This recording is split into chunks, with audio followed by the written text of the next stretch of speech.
We're pleased to be joined by Cathy Chase, who's president of Advocates for Highway and Auto Safety. Cathy, great to have you with us. Thanks, Steve. Good to be here. Website is up right now. Tell everyone what the organization is. Advocates for Highway and Auto Safety is a nonprofit lobbying group. We work in Congress and throughout the country to improve traffic safety laws. All right, let's speak about traffic safety laws. There's a new New Jersey law that has to do with supervised driving practice. What exactly is it, and why is it so significant? There's a new law that's going to take effect in February of next year that requires young drivers to practice for 50 hours, 10 of which have to be at night. And it's crucially important because teenagers are one of the most dangerous driving populations. And there are steps that can be taken to make the roads safer for them and everyone sharing the roads with them. There's a history behind this law, and it's a tragic history. Talk to us about the 11-year-old boy who was killed by a driver who ran a stop sign. Is it Nikhil? Yes. There are numerous tragedies, Steve, that being one of the most poignant ones because it was an 11-year-old boy, as you mentioned. But every year, people are being killed on New Jersey's roads because of young, inexperienced drivers. And the problem is that young drivers think that they know how to drive, and they also feel invincible, but yet they're lacking the skills. And that's why we need to teach them how to drive, just like you wouldn't put a baseball player on the mound without teaching them how to pitch first. Or you don't start Spanish with an advanced class, you start with a beginning class. It's a similar concept, with a car. You got to learn, you got to take the steps to learn. And just to be clear, there's a foundation that was formed at West Orange High School that lobbied for this initiative, and so I'm sure others did as well. Yes, others So did. Yeah. let me also talk about this. This is an interesting issue because with our young daughter who's turning 14 as we're doing this program, we'll often have conversations about the rear seat belt.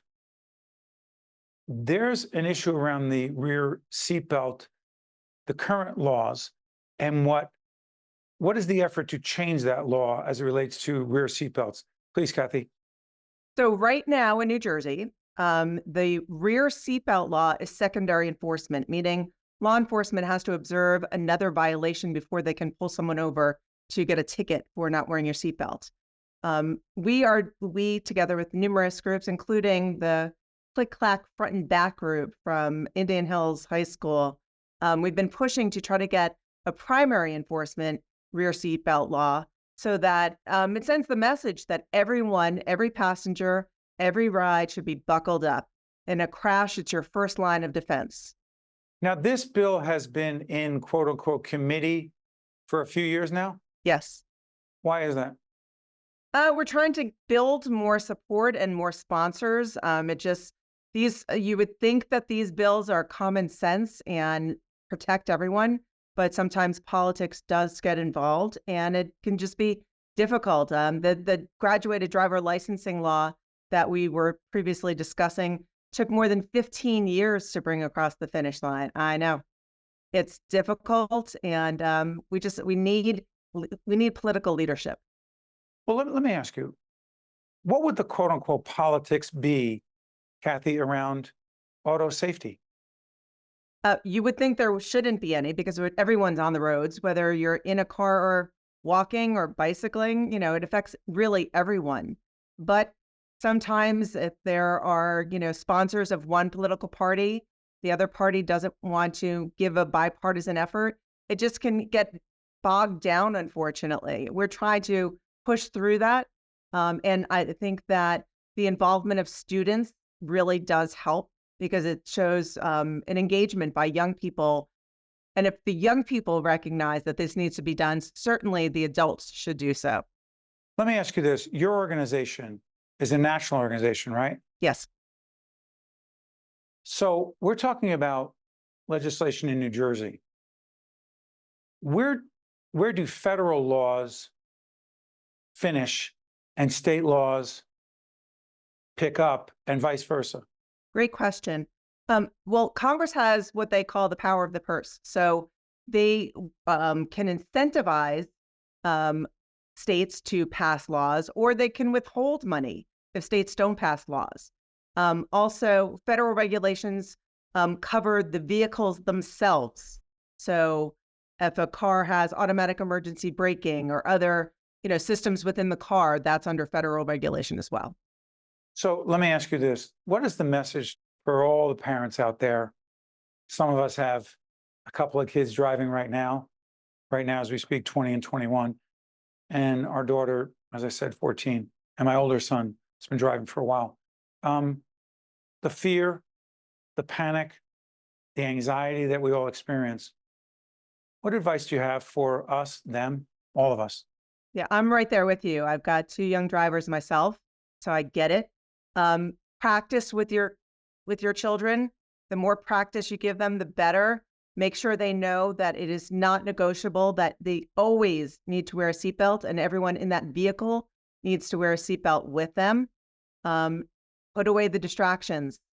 That's, young people are exactly, we're all addicted to our cell phones, and everyone thinks they can multitask, but we can't.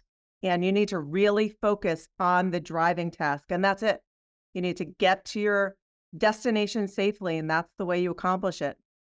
Cathy Chase, President of Advocates for Highway and Auto Safety. Cathy, thank you very much for joining us. We appreciate it. Thanks, Steve. I'm Steve Adubato. That's Cathy Chase. We thank you so much for watching. We'll see you next time. New Jersey is home to the best public schools in the nation. And that didn't happen by accident. It's the result of parents, educators, and communities working together year after year to give our students a world-class education, no matter the challenge. Because parents and educators know that with a shared commitment to our public schools, our children can learn, grow, and thrive. And together, we can keep New Jersey's public schools the best in the nation. Also brought to you by NJM Insurance Group, serving New Jersey's drivers, homeowners, and business owners for more than 100 years. The Turrell Fund, a foundation serving children. Holy Name, the New Jersey Education Association. New Jersey Children's Foundation, giving all Newark students the opportunity to achieve. New Brunswick Development Corporation. The Port Authority of New York and New Jersey, moving the region through air, land, rail, and sea. The New Jersey Economic Development Authority. And by PSEG Foundation.